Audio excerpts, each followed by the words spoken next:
Good morning, afternoon, and evening. This is the the reboot guide to the Mirror Arrow minion instability build that was created by Peppermint back in 1.2. The mechanics involved for this build: we use a single 35% aura with blood magic and clarity to bring us to 35% of our max HP value. We then fire off a mirror arrow. This causes our copy via the mirror arrow to have the same percent HP as us, which causes minion instability to activate and explodes, doing 33% of its HP as fire damage, which we proliff using the elemental proliferation support gem. So we are using this as a non-chevrons build. I can't afford one. They're 9 exalts each at the moment, and to not die by chaos damage bypassing our shield going to life, we cap our chaos resist. So to cap our chaos resist, we can do this a couple of ways.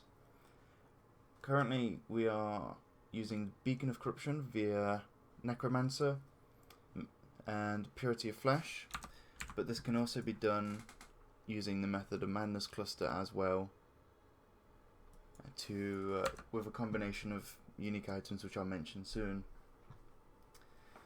On the passive tree, we grab all of the minion life and damage nodes bar 1. This one here is too far away and doesn't give anything really that we can't get from anywhere else.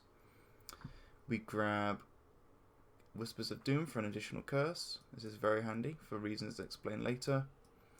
And we grab all of the mana reservation nodes possible.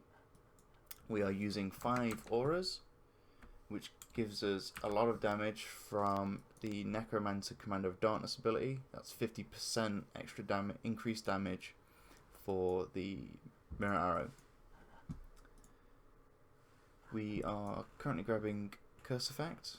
This is to give us a higher chance to ignite, which is an issue for one variation of the build. With Essence of Hysteria in a helmet slot, we can get 98% chance to ignite, which helps versus single target. Gearing is very easy to do. We could get ES gear and occasionally some life, and this helps to boost our max life pool. The best example for explaining why we don't need a Chevrons or Lorica is because if you have 1000 unreserved life and you have capped chaos resist, is the same as having 6000 unreserved, or 6000 life with minus 60 chaos resist. It is a very big difference. Basic items you need to do this build is Quillrain, Soulstrike, Valerium. Then you use a Laurie's Lantern and Broken Crown. This will bring you to capped chaos resist. If you grab the Method of Madness cluster, it's not needed once you start getting more ES on your gear. More chaos resistance on your gear. You can use a Cerebrif, which gives you minion life and minion damage, which is a big boost to your overall damage. Having increased minion life makes it so you have a higher pool to work with on your damage side, as the minion damage will double dip the initial hit and the burn, but it also helps with the chaos cloud generated from Beacon of Corruption.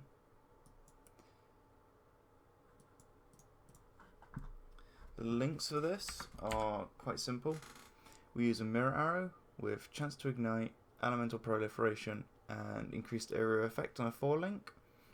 If we're doing single target, we're switching a conk effect and minion damage, and we're off to the races. Once you get to a 5 link, you swap in minion damage if you have the links for it.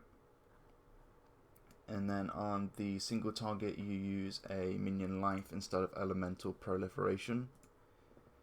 Or if you manage to roll a 5 link on a 5 link roll a red slot, like I have, use fire penetration. For cursors, I'm going to demonstrate this using a 5-link curse setup. So for a 5-link curse setup, you use it's 4-link. So you've got 2 5-link setups. You can use this one, which is Rain of Arrows, Temporal Chains, Curse on Hit, Elemental Weakness, and Flammability. Or if you that's if you have a +1 curse like I do. Or you can use Ice Shot and GMP. For this demonstration, I'll use Ice Shot GMP, and then use a non+1 amulet, just so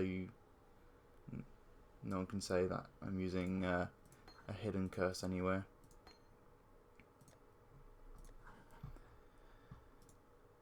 The main feature of this build is the fact that it can one-shot bosses on a very cheap budget, which I will hopefully demonstrate in this video now.